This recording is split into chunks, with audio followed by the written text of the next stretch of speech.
Hello दोस्तों, नमस्कार। मेरा नाम है राकेश और आप लोग का बहुत बहुत स्वागत है इस चैनल पर। उम्मीद करता हूं कि आप सभी लोग अच्छे होंगे। मंगेश पाटिल, एक 12 से 13 साल का लड़का अचानक गायब हो जाता है और फिर एक ऐसी कहानी की शुरुआत होती है जिस पर आखिर में यकीन करना मुश्किल हो जाता है। आज की कहानी एक ऐसी क्राइम स्टोरी की है जिसे सुनकर आप भी चौंक जाएंगे, हैरान रह जाएंगे कि आखिर ये क्या मामला है। यह क्राइम स्टोरी किसी फिल्म से कम नहीं है। तो कहानी की शुरुआत होती है एक छोटे से गांव में। जलगांव जिले में चोपड़ा नाम का एक तालुका है। वहाँ एक जहरीली नाम का एक गांव है। उस गांव में दगड़ू पाटिल, गीताबाई पाटिल, बेटा मंगेश पाटिल और बेटी या एक छोटा सा परिवार रहा करता है। एक छोटा सा आम गरीब परिवार दगड़ू पाटिल आसपास के गांव में मजदूरी कर अपना घर परिवार चलाता है और वो जिस गांव में रहते हैं उसी गांव में उनके कई सारे रिश्तेदार भी रहते हैं। 2 फरवरी 2019 वो शनिवार का दिन था। दगड़ू पाटिल रोज की तरह अपने काम पर चला गया।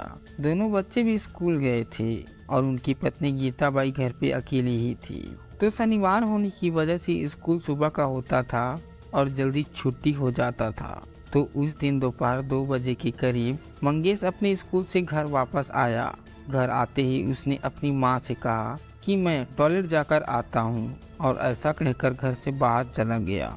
अब वो टॉयलेट करने घर से बाहर तो गया, लेकिन उसके बाद वह लौटकर वापस नहीं आया। उसकी माँ उसके आने का इंतजार कर रही थी, लेकिन 2 से 3 घंटे बीत गए, लेकिन मंगेश का कहीं आता पता नहीं था। एक वक्त माँ को ऐसा भी लगा कि मंगेश टॉयलेट से सीधे अपने दोस्तों के साथ ही खेलने गया होगा और शायद खेलकर वापस आ जाएगा। लेकिन शाम हो गई थी और मंगेश अब तक घर नहीं लौटा था। अब मंगेश की माँ भी यह सोचकर थोड़ी बेचैन हो गई कि मंगेश अब तक घर आ जाना चाहिए था, क्योंकि उसने अब तक कभी ऐसा नहीं किया था। वो स्कूल से घर आने के बाद ज्यादातर खाना खाकर बाहर खेलने जाया करता था और इसलिए इस बात को सोचकर मंगेश की माँ परेशान हो गई थी।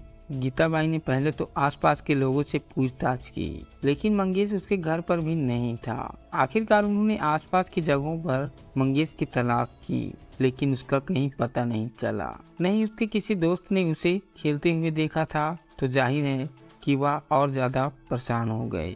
आखिरकार शाम होते ही गीताबाई के पति काम से घर लौटकर आए, तो गीताबाई ने बिना वक्त जाहिर किए उन्हें मंगेश के गुम हो जाने के बारे में बताया और यह भी बताया कि दोपहर स्कूल से आने के बाद मंगेश टॉयलेट जाकर आता हूँ ऐसा कहकर जो बाहर गया है, तो वह अब तक घर वापस नहीं आया। मंगेश के पिताजी को भी उसकी फिक्र होने लगी और फिर मंगेश की माँ और उसके पिताजी दोनों ने मिलकर फिर से उसे ढूंढने शुरू किया। उन्होंने आसपास के लोगों से अपने रिश्तेदारों से पूछताछ की।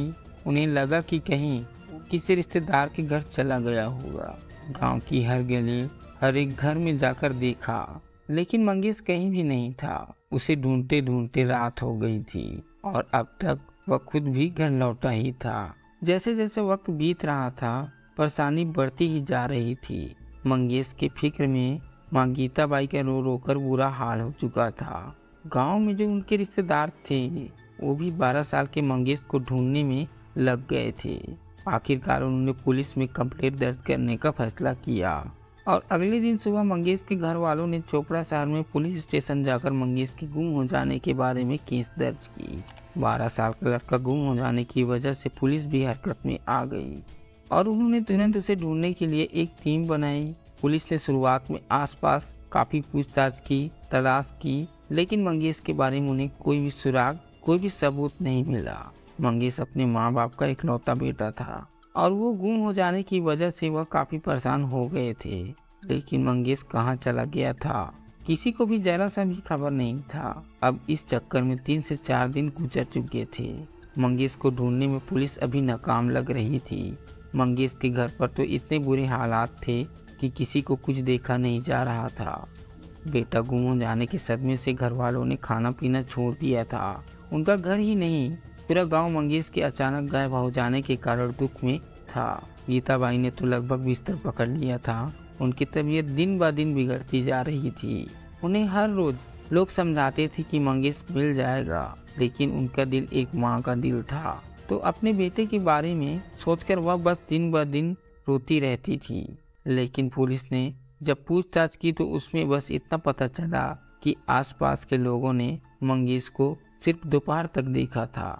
उसके बाद उसे किसी ने नहीं देखा था। पुलिस को तो कुछ समझ नहीं आ रहा था कि वह अचानक कहाँ गायब हो गया। ना तो उसे किसी ने कहीं जाते हुए देखा था और ना ही कहीं से आते हुए देखा था।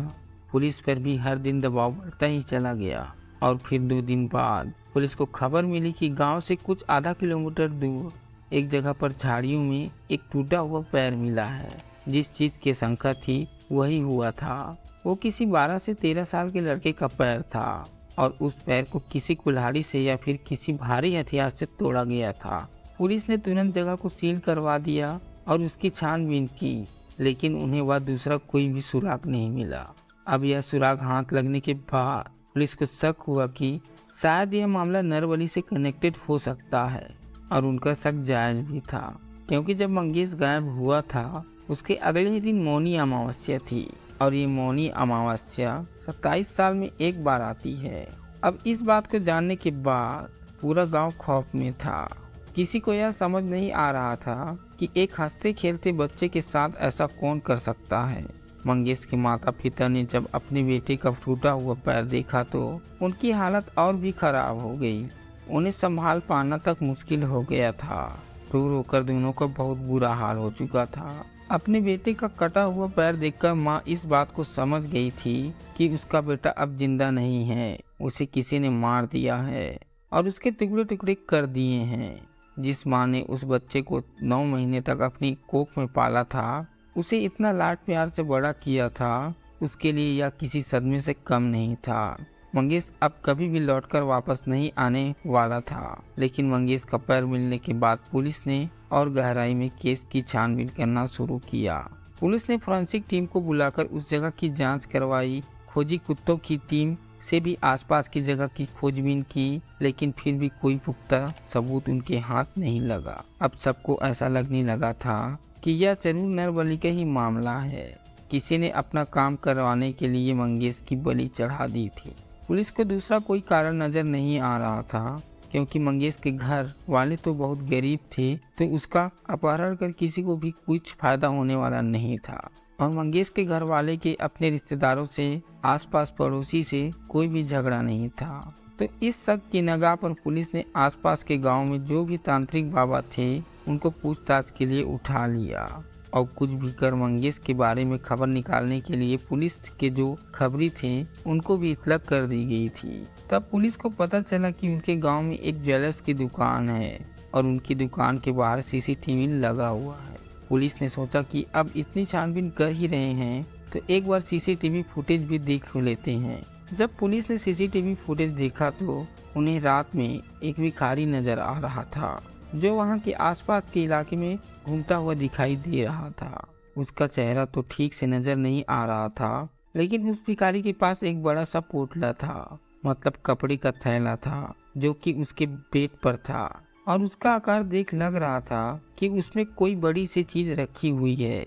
शायद यह मंगेश की लाश को उसमें भरकर कहीं ले जा रहा था। तो पुलिस ने उस भिखारी का स्केच बनाने की कोशिश की और उसे पकड़ने वाले को या फिर उसकी खबर देने वाले को इनाम जाहिर कर दिया, क्योंकि अब उनके हाथ से एक एक कर दिन निकलते जा रहे थे, लेकिन कोई भी पक्का सबूत हाथ नहीं लग रहा था। कुछ दिनों में फिर पुलिस को मंगेश के शरीर के कुछ टुकड़े मिले और उसके साथ ही उसके खून से भरे कपड़े भी मिले, लेकिन उसका सर और बाकी शरीर अभी तक नहीं मिला था। और उसका खून किसने किया होगा, इसका अब तक कोई भी सुराग पुलिस के पास नहीं था। पुलिस ने एक बार फिर आसपास के सभी तांत्रिक बाबा को रिमांड में लिया और अब उनसे गहराई में जाकर पूछताछ की कि कहीं किसी ने मौनी अमावस्या के दिन कोई पूजा या फिर कोई बलि तो नहीं दी। पुलिस ने गांव के पास के जंगल को भी छान मारा, लेकिन पुलिस को उसमें भी कुछ नहीं मिला। अब पुलिस और भी परेशान हो गई थी कि इतना ढूंढने के बाद भी उनके हाथ कुछ भी सबूत नहीं लग रहा था। अब ये केस एक सेंसिटिव केस बन गया था, तो पुलिस भी पूरी ताकत लगाकर छानबीन कर रही थी। अब इस बात को करीब करीब 15 दिन हो चुके थे, लेकिन फिर भी पुलिस को कोई भी सुराग, कोई भी सबूत, कोई जानकारी नहीं मिली थी। कोई भी इंसान पुलिस के शक के दायरे में नहीं आ रहा था और ये केस दिन ब दिन उलझता जा रहा था। एक तरफ तो मंगेश का खून हो गया था, उसके टुकड़े टुकड़े कर उसे फेंक दिया गया था, तो दूसरी तरफ पुलिस भी हैरान थी कि इतना सब कुछ होने के बावजूद किसी को कुछ पता नहीं था। सब तरफ से तो उसकी खोजबीन की गई थी, तो कोई सुराग नजर क्यों नहीं आ रहा था। आखिरकार पुलिस ने फिर से उस केस को शुरुआत से स्टडी करना शुरू किया, यह सोचकर कि कहीं केस के इसकी कोई कड़ी उनसे छूट तो नहीं गई है। और फिर पुलिस ने नए सिरे से केस को पढ़ना शुरू किया। उन्होंने उस कड़ी को ढूंढना शुरू किया जो शायद उनके सामने थी, लेकिन उन्होंने उस पर ज्यादा ध्यान नहीं दिया। और तब उन्हें एक बात नजर आई कि उन्होंने खोजबीन के दौरान खोजी कुत्तों का इस्तेमाल तो किया था, लेकिन उनकी दिखाई गई जगहों की जांच नहीं की थी, क्योंकि वो जो खोजी कुत्ते थे वो सूंघते हुए बार बार मंगेश के घर की तरफ जा रहे थे। तो पुलिस को लगा कि शायद कुत्ते गलत चीज को ढूंढ रहे हैं। आखिरकार खोजी कुत्तों ने जो रास्ता दिखाया था उस दिशा में पुलिस ने एक बार जांच करने का फैसला किया और मंगेश के घर के आसपास ही खोजबीन करना शुरू कर दिया। पुलिस ने इस बात का अंदाजा लगाया कि अगर खोजी कुत्ते उस घर की तरफ गए थे, मतलब ऐसा भी हो सकता है कि शायद मंगेश को घर के ही किसी इंसान ने मारा हो और उसके टुकड़े टुकड़े कर उसे यहाँ वहाँ फेंक दिया हो। फिर पुलिस ने आसपास के लोगों से मंगेश के घर वालों के बारे में जानकारी निकालना शुरू किया। मंगेश की माँ, उसके पिताजी और उसकी बहन, सबके बारे में। और पुलिस को एक बात पता चली कि एक इंसान था जिसका मंगेश के घर पर आना जाना लगा रहता था। और फिर जब पुलिस ने उस आदमी को पूछताछ के लिए बुलाया तो कुछ ही देर में पुलिस को डरकर उसने सब कुछ उलझ दिया। आखिरकार 3 हफ्ते बाद पुलिस को सुराग मिला और उन्होंने खूनी को पकड़ लिया। अब आपको यह सुनकर यकीन नहीं होगा कि मंगेश को किसने मारा था, जिसका पिछले कुछ दिनों से रो रोकर बुरा हाल हो चुका था, जिसने मंगेश के लिए खाना पीना तक छोड़ दिया था। वो खूनी और कोई नहीं था, खुद मंगेश की माँ, वही उसकी मौत की जिम्मेदार थी। अब मैं आपको असली घटना बताता हूँ।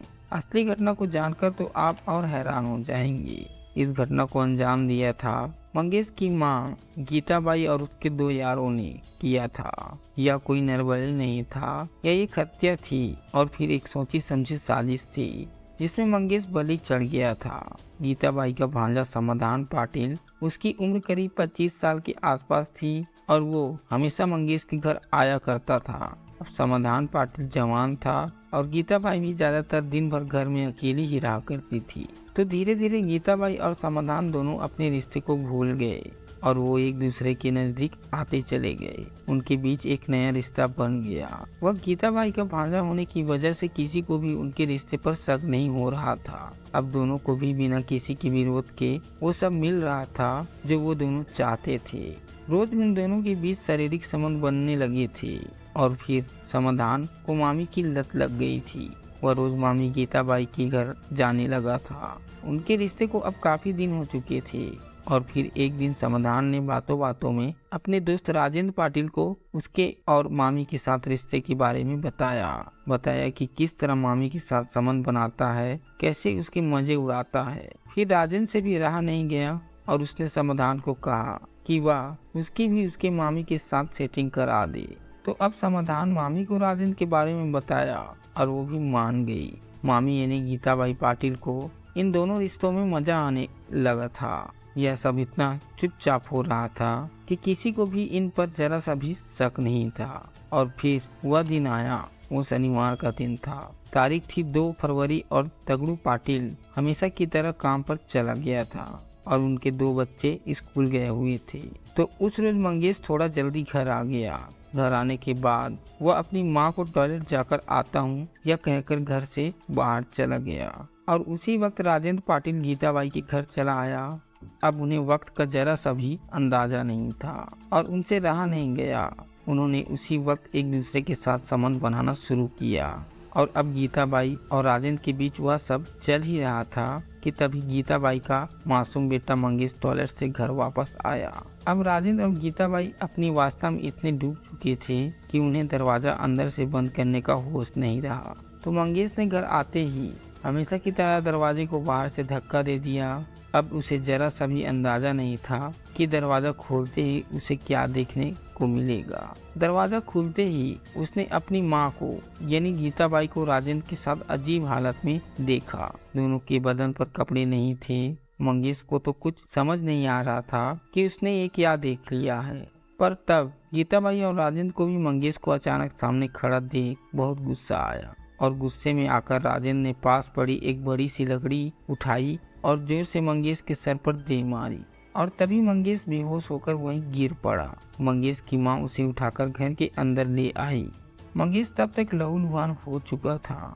उन्हें लगा कि मंगेश मर चुका है, तो उन्होंने घर में जो अनाज का बड़ा सा फैला था उसमें मंगेश की बॉडी को दबाकर भर दिया और उस पोटली को यानी थैला को घर में एक ऐसी जगह पर रख दिया जहाँ कोई आता जाता नहीं था। उसके बाद गीताबाई ने जल्दी जल्दी में घर के आसपास जो भी खून पड़ा हुआ था उसे साफ कर दिया और हर एक निशान को मिटा दिया। तो अब वो दोनों सोचने लगे कि आगे क्या करना है और फिर दोनों ने समाधान पाटिल को भी घर बुला लिया और उसे मंगेश की हत्या के बारे में बताया। उन्होंने समाधान को भी उनके गुनाह में शामिल कर लिया क्योंकि अब तीनों भी डर गए थे। अगर किसी को मंगेश की लाश मिल जाती या फिर उसकी मौत के बारे में पता चलता तो सब लोगों को उन तीनों के रिश्ते के बारे में पता चल जाता और रिश्ता जिसे उन्होंने इतने महीने से छुपा कर रखा था।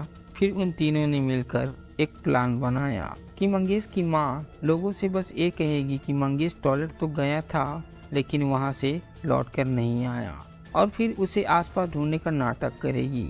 सब उनके प्लान के मुताबिक हुआ। मंगेश की माँ ने इतना बढ़िया नाटक किया कि किसी को भी उस पर जरा सा भी शक नहीं हुआ और उस औरत ने भी यह सब कुछ वैसा ही किया जैसा तय हुआ था।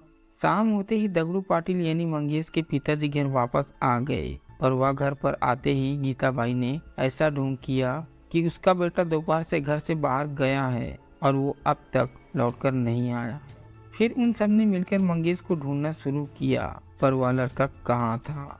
वो तो उनके घर में ही था और ये सब नाटक करने के बाद उस रात सब शांत हो गया तो मंगेश की माँ ने उसके दो यारों के साथ मिलकर मंगेश को उनके घर के पीछे जो जंगल था वहाँ ले जाकर उसे ठिकाने लगा दिया। उसके शरीर के टुकड़े टुकड़े कर उन्हें यहाँ वहाँ फेंक दिया।